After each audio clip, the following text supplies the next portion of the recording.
My name is Ela. I was born and raised in Saudi Arabia in a family that believed obedience was the highest form of love. I was taught to fear, taught to follow, taught that questioning meant betrayal. But everything changed the night Jesus appeared to me. It started in a dream, but it felt like I had died and crossed into something beyond this world.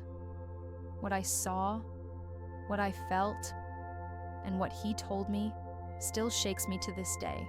He didn't just comfort me, he warned me. There is a spiritual war happening right now, and most people have no idea they're part of it. He showed me the deception that's covering the world like a shadow. He revealed the hidden agendas behind the systems we trust, the media, the governments, the elite. This isn't just about religion. This is about truth, about awakening. And if you're watching this, maybe something inside you already senses it. What I lived was a near-death experience, and it changed my life forever. But it wasn't just for me, it was for you too. For anyone who's ready to see past the lies.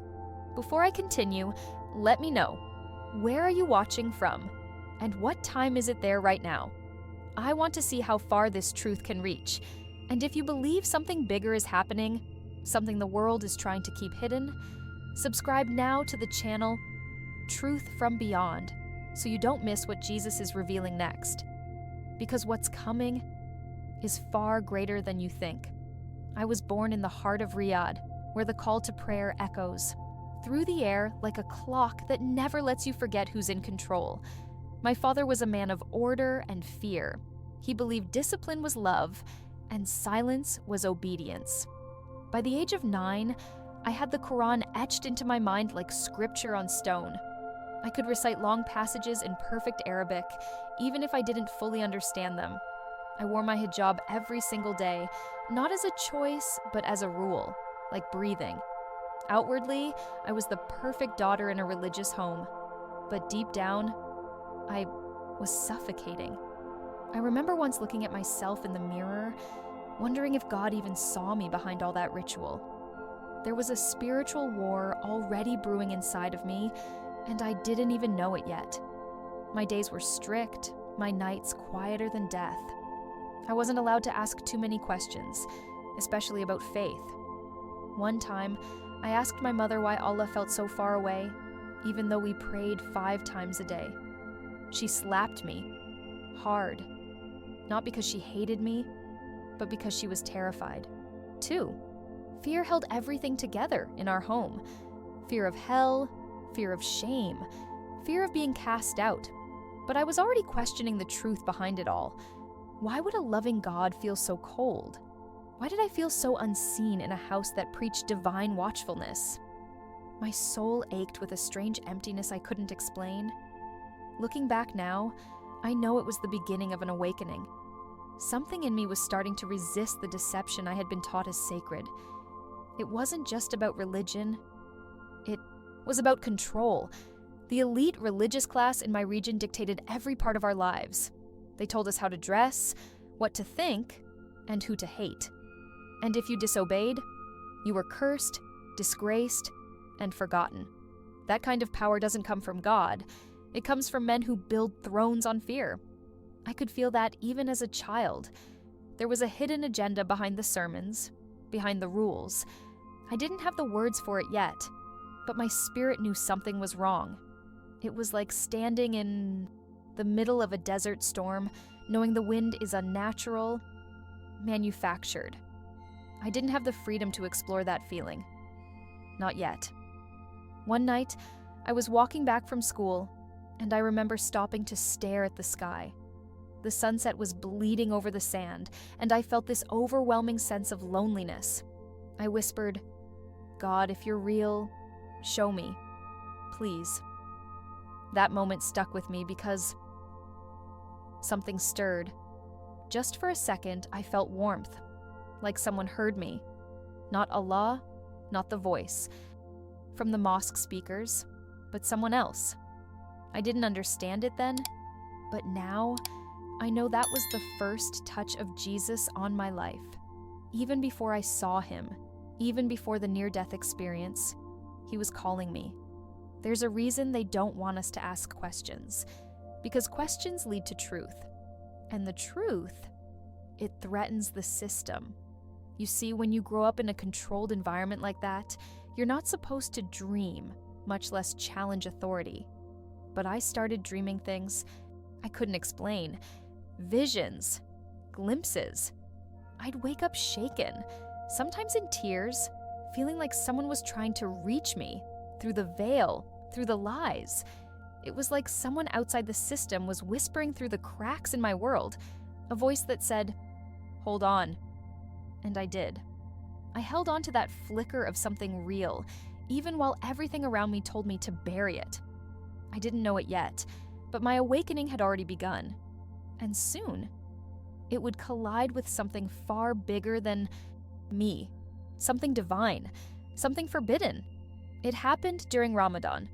I hadn't eaten in hours, and I remember lying on my thin mattress, dizzy from hunger, but it wasn't just physical, it was spiritual. That night, I slipped into a deep, heavy sleep. But this wasn't like any dream I'd ever had. It felt too real, too vivid. I was suddenly standing in the middle of what looked like a desert made of light, not sand. Everything was glowing, silent, and still. And then I saw him, a man in white, walking toward me. He wasn't shining like a star. He was the light. His eyes weren't just kind, they were oceans of love. And he called me by my name.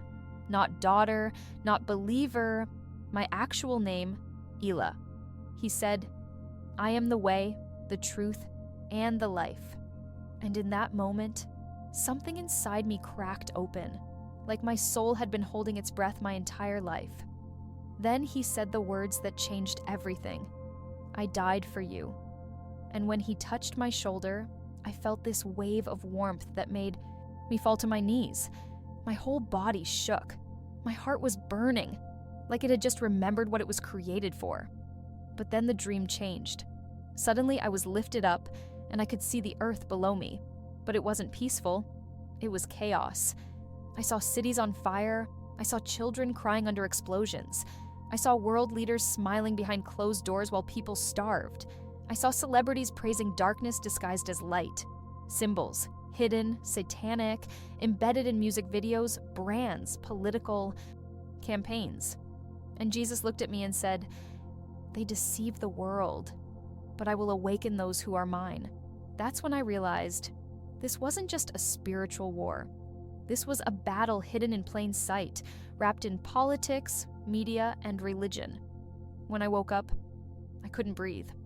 My lungs burned like I'd run a marathon. My heart was pounding out of my chest. My mother rushed into my room, thinking I'd had a seizure. But I knew what had happened. I hadn't just dreamed, I had seen. That was my near-death experience, even if my body didn't die. A part of me did. The blind, obedient part. The part that accepted everything I'd been told without question. That girl didn't come back. In her place was someone who had tasted truth, and now craved more. That's when I started searching. I waited until everyone was asleep. I hid under my covers and read the Bible online in English.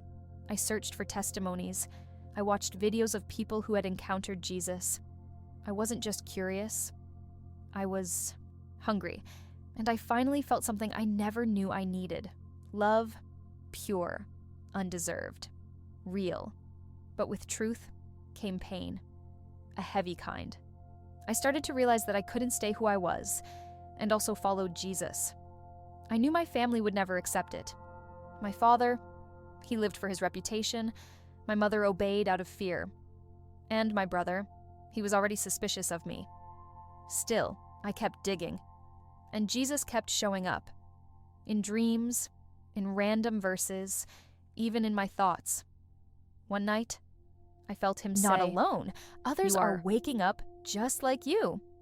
I saw visions of people across the world, waking from spiritual sleep, some in churches, some in prisons, some in underground places. They were all different, but the same light was in their eyes. The awakening was happening, and I knew, whatever came next, I had to be part of it. Then came the second dream. This time, there was fire everywhere, smoke rising, people running. I stood in the middle of it, terrified. And then he came again, calm, unshaken. He looked at me and said, "The hour is near. They will try to silence you, but speak the truth anyway." Then he showed me a scroll, sealed shut with 7 marks. I asked, "What's inside?" And he replied, "Revelation." That word echoed in my spirit. I woke up crying, trembling. That night I understood something crystal clear. I wasn't just a seeker anymore. I was a soldier in a spiritual war. I had seen behind the curtain, and soon that truth would cost me everything. I knew the moment. My father looked at my phone. Everything would change. He found a screenshot I had forgotten to delete, a verse from the book of John. He didn't say a word at first. He just stared at me with this blank, terrifying expression. Then came the storm. He called my brother. They dragged me into the living room and started yelling, spitting questions like bullets. "Are you a Christian now? Have you betrayed your people? Are you working with the West?" I tried to deny it. I really did. But the truth was already in my eyes. And in that house, the truth wasn't welcome. What came next was like something out of a nightmare. My brother slapped me so hard I fell to the floor. My father cursed me, called me a disgrace. They locked me in my room, stripped me of my phone, and said I wasn't their daughter anymore. The days that followed were darker than anything I could have imagined. They refused to let me eat. I heard them outside my door, arguing about what to do with me. My uncle said I needed a religious exorcism. My mother cried, but said nothing. Then came the imams. Men I didn't recognize, men who shouted prayers over me like I was possessed. They tied my wrists with cords and threw water in my face, chanting verses I had once recited myself. But all I could do was cry out silently to Jesus. And here's the miracle. I didn't feel alone. Even in the middle of that terror, there was peace at the center of my soul, like a still, glowing core inside me, untouched by their screams. That was when I understood something Jesus had shown me before. This wasn't just about religion. This was war. A spiritual war. And I was standing on the front lines. After a week, they came into the room and told me I would be married. Just like that. To a man twice my age, someone I'd never met. "He'll fix you," they said. "You'll be a proper Muslim wife." I refused. I didn't even raise my voice. I just said no. And that one word sparked an eruption. My father beat me with a belt until I couldn't walk. My brother dragged me into the basement and locked the door. It was cold, dark, and smelled like mold. I was there for days, maybe weeks. I lost track of time.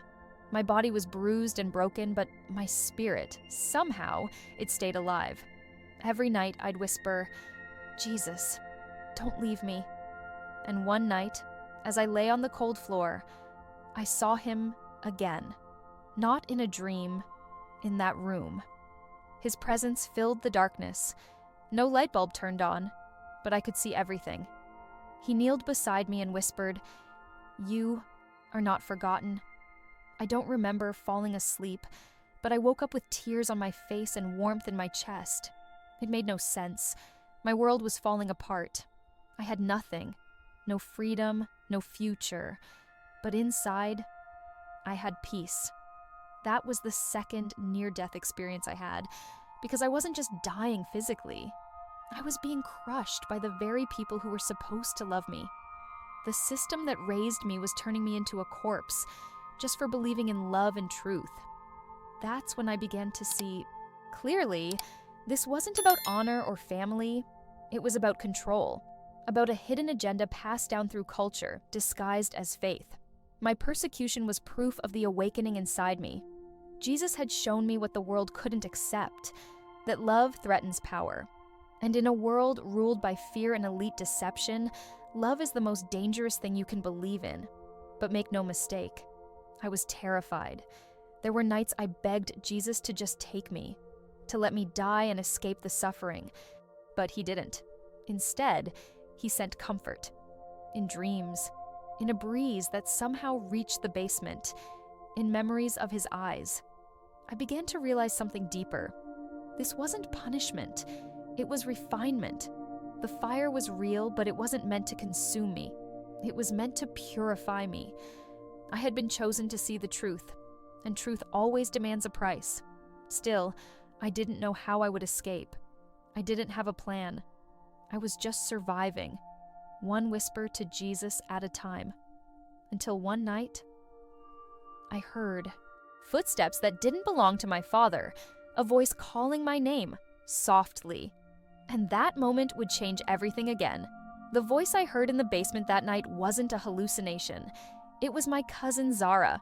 I hadn't seen her in months. She was my father's niece from his brother's side, quiet and obedient, or so I thought. She whispered through the grate, "I know what you're going through. I believe in him too."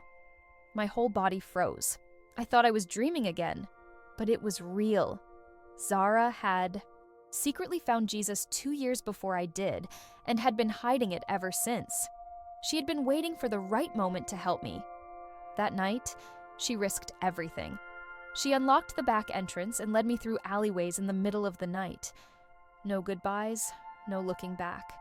Just the sound of our breaths, and the knowledge that if we were caught, we might disappear forever.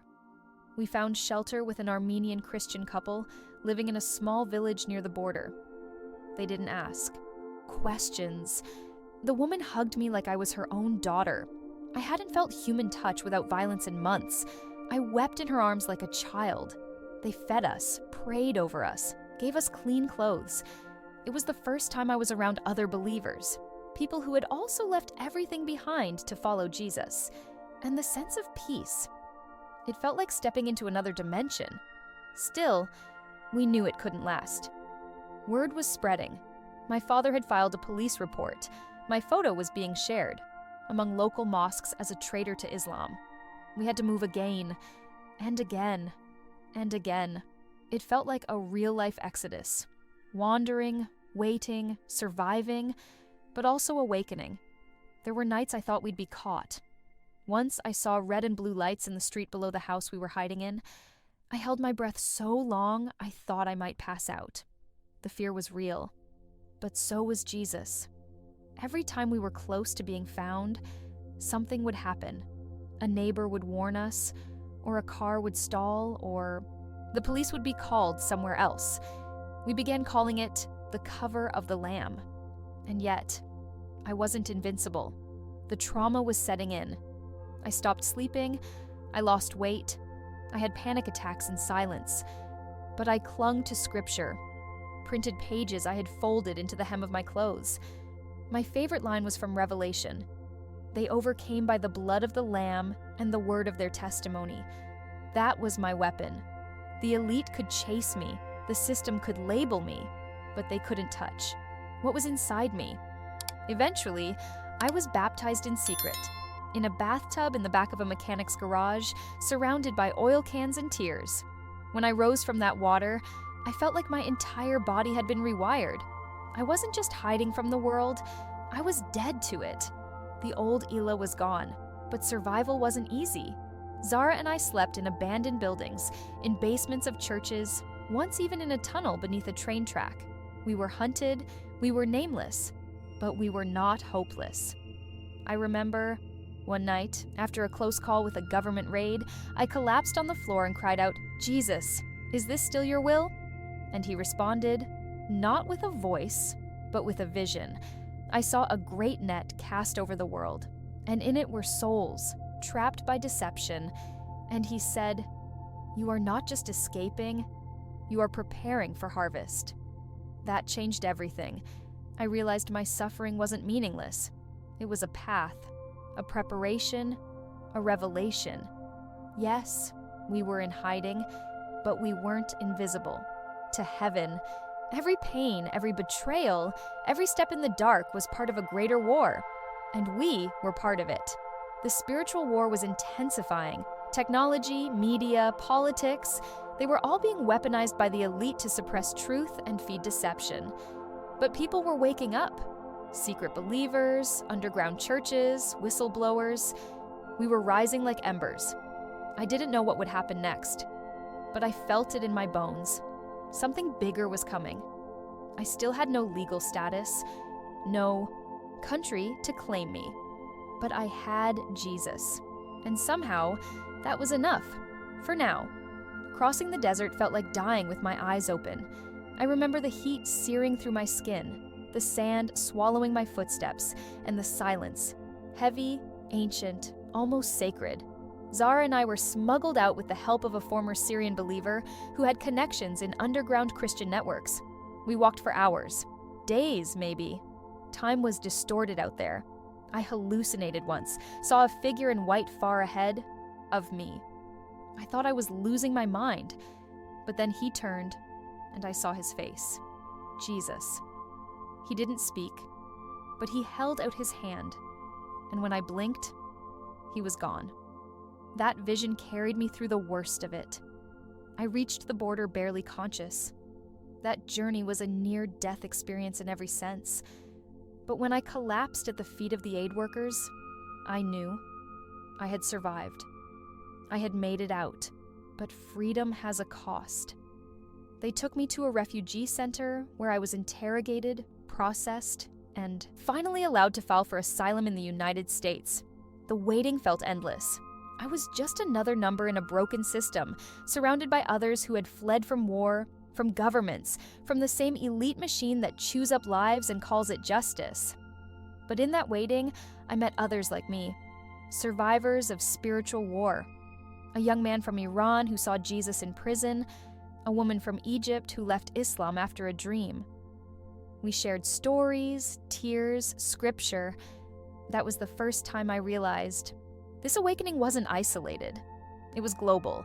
Jesus was moving like a quiet fire through nations, lighting hearts in the most unlikely places. And the enemy? He was growing desperate. The deception was getting louder. But so was the truth. When my asylum was finally approved, I boarded a plane to America with trembling hands. I had dreamed of this for so long, but nothing prepared me for the grief that came with it. I had escaped, yes, but I lost my family, my identity, my culture. I looked at the skyline of my new city and felt both awe and emptiness. The freedom was real, but so was the void. No father, no mother, no Zara. She hadn't made it out. She was caught weeks after I left and hasn't been heard from since.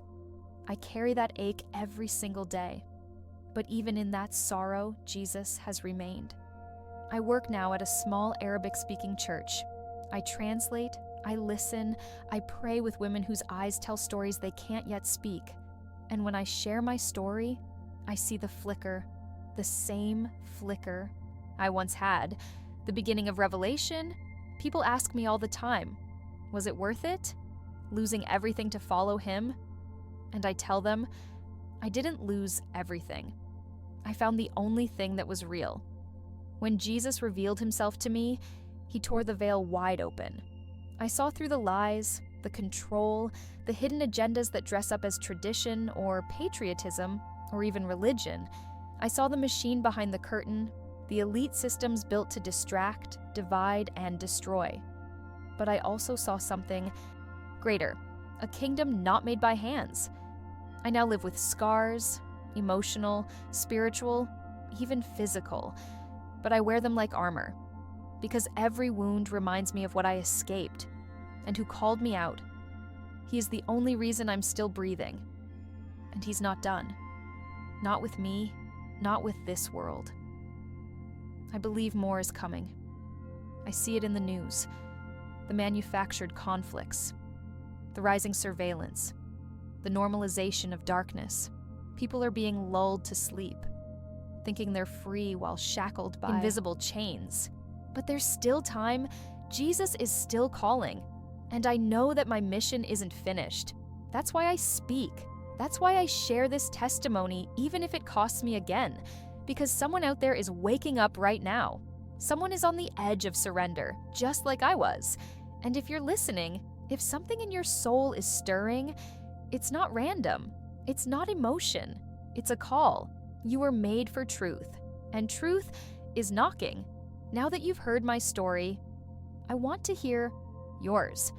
Have you ever felt like there's something behind the headlines? Something dark, something spiritual that no one's talking about? If you've experienced something that shook your soul or opened your eyes, drop it in the comments below. I want to read what's happening out there. I want to know how many of us are waking up. And if this message resonated with you, subscribe right now to the channel Truth from Beyond and turn on the notifications. Not just so you don't miss the next video, but because the next revelation could be the one your spirit's been waiting for. Jesus didn't rescue me just so I could survive. He called me to speak, to warn, to reach others who are stuck in the same prison I once was. Maybe that's you. And if it is, I promise, you're not alone. The war is real. But so is the freedom waiting on the other side. Now watch the next video on your screen. It tells the story of someone else who met Jesus during a near-death experience and saw the same spiritual war I did. I'm Ela. Thank you for listening. And remember, when the truth is hidden, it always finds those who are ready to see.